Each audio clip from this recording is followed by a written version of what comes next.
Bonjour. Bon, aujourd'hui, on va s'intéresser à un exercice d'algèbre linéaire concernant comment déterminer le noyau et la matrice d'une application linéaire. Un exercice destiné aux élèves de prépa au CG. Alors, avant que j'oublie, je vous invite à vous abonner à la chaîne, visualiser, il y a plein de vidéos destinées aux élèves de prépa au CG, notamment sur les probabilité, l'algèbre linéaire et l'analyse, et aussi pour ne pas rater en fait les vidéos qui vont venir. Alors l'énoncé de l'exercice est le suivant.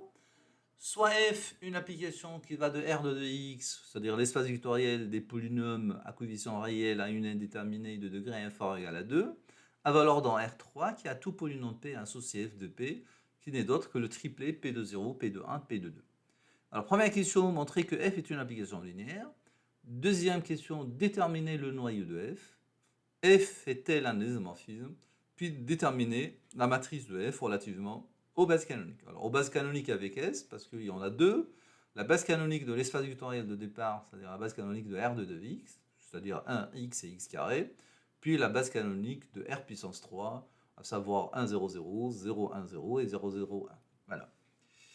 D'accord. Alors on va commencer. Pardon.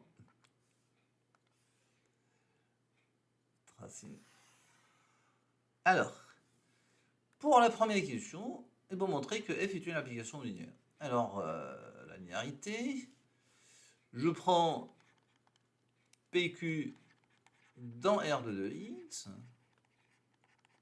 alpha dans R, et il faut que je montre quoi? Pourquoi f de alpha p plus q, c'est égal à alpha f de p plus f de q.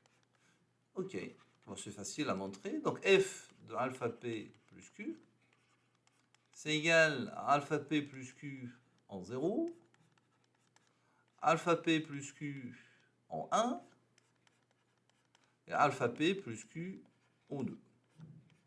Alors, les opérations, la structure d'un espace vectoriel sur R puissance 3 me permet d'écrire ces alpha p de 0, p de 1, p de 2, plus q de 0, q de 1, q de 2. Et donc, c'est égal à alpha f de p plus f de q. Conclusion. Et bien, on a quoi? F est linéaire.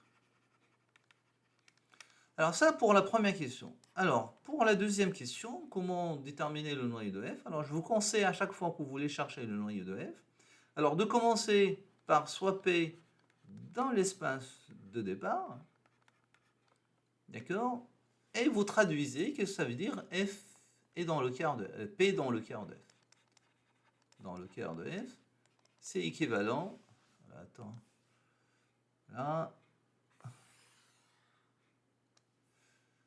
C'est équivalent à ce que f de p égale à 0, c'est équivalent à ce que p de 0, p de 1, alors ça c'est 0 de R3, hein, parce que f de p elle arrive dans R3. P de 2, donc égale à 0 de R3, ce qui revient en fait à dire à ce que p de 0 égale à p de 1 égale à p de 2 égale à 0. Donc finalement, les polynômes qui sont dans quart de f sont les polynômes qui admettent 0, 1 et 2 qui sont des racines. Alors, mais là, il faut faire quand même une petite remarque, c'est que notre polynôme, il est de degré inférieur ou égal à 2. Donc, votre polynôme P, alors, si P est dans quart de f, eh bien, on a P est un polynôme de degré inférieur ou égal à 2, et P admet trois racines distinctes, à savoir 0, 1 et 2. Et là, vous avez un résultat de cours sur les polynômes. Quand vous avez un polynôme de degré inférieur ou égal à n qui admet n plus 100 racines distinctes, alors ça ne peut être que le polynôme nul. Donc là, p égale à 0. Voilà, donc la conclusion, c'est que le quart de f est réduit au polynôme nul, et donc f est injectif.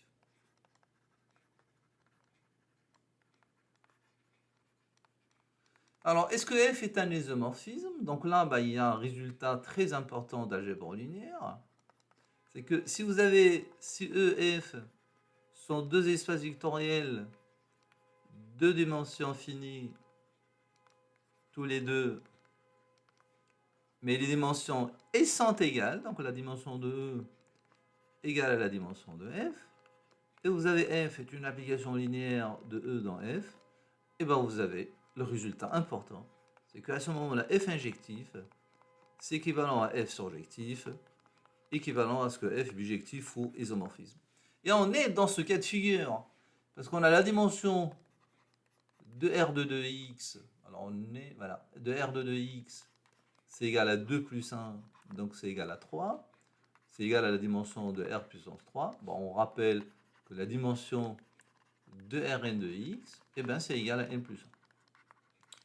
Voilà, et on a F, on a F qui est une application linéaire de R de 2x à valeur dans R3, avec F injective, donc d'après ce théorème-là, donc F est un isomorphisme entre les deux espaces vectoriels. Alors, il reste la troisième question. Il faut maintenant déterminer la matrice de F relativement aux bases canoniques. Donc, on va noter B1, c'est la base canonique de R de 2x. Et on va noter B2, c'est la base canonique de R3, savoir ceci. 0, 1, 0. Et O3, c'est égal à 0, 0, 1. Alors, la matrice de F relativement aux deux bases, B1 et B2, canoniques, ça revient en fait à exprimer les vecteurs, les images des vecteurs de la base de l'espace de départ, donc f de 1, f de x, f de x carré, qu'il faut exprimer en fonction de la base, voilà, de l'espace vectoriel, voilà, d'arrivée. Et on va voir, donc f de 1, f du polynôme constant qui vaut 1. Donc c'est P de 0, P de 1, P de 2, alors que P égale à 1, c'est constant. Donc c'est en fait 1, 1, 1.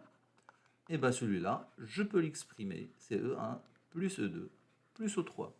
Et donc finalement, F de 1, c'est égal à 1 fois E1 plus 1 fois E2 plus 1 fois O3. Et on aura alors déterminé la première colonne de cette matrice-là. Regardons un petit peu la deuxième colonne. Donc pour ça, il faut qu'on cherche f de x. Donc là, on va poser p de x égale à x. Alors si p de x égale à x, alors f de p, p de 0, c'est 0. P de 1, c'est 1. Et ça, c'est 2. Et c'est égal à E2 plus 2 fois O3. Et donc finalement, là, vous avez f de x égale à 0 fois E1 plus 1 fois O2 plus 2 fois O3. Alors, reste la troisième colonne. Si P de x égale à x carré, vous avez f de p, c'est égal à 0 au carré, donc c'est 0, 1 au carré, c'est ça. Et là, vous avez 4. Donc, c'est en fait 2E2, pardon, c'est pas 2, c'est juste E2. Donc, E2 plus 4E3. Et donc, la dernière colonne, c'est en fait 0 fois E1 plus 1 fois E2 plus 4 fois O3. Et on aura alors déterminé la matrice de F relativement aux bases canoniques des espaces R de 2x et R3. Voilà, je vous remercie. À bientôt.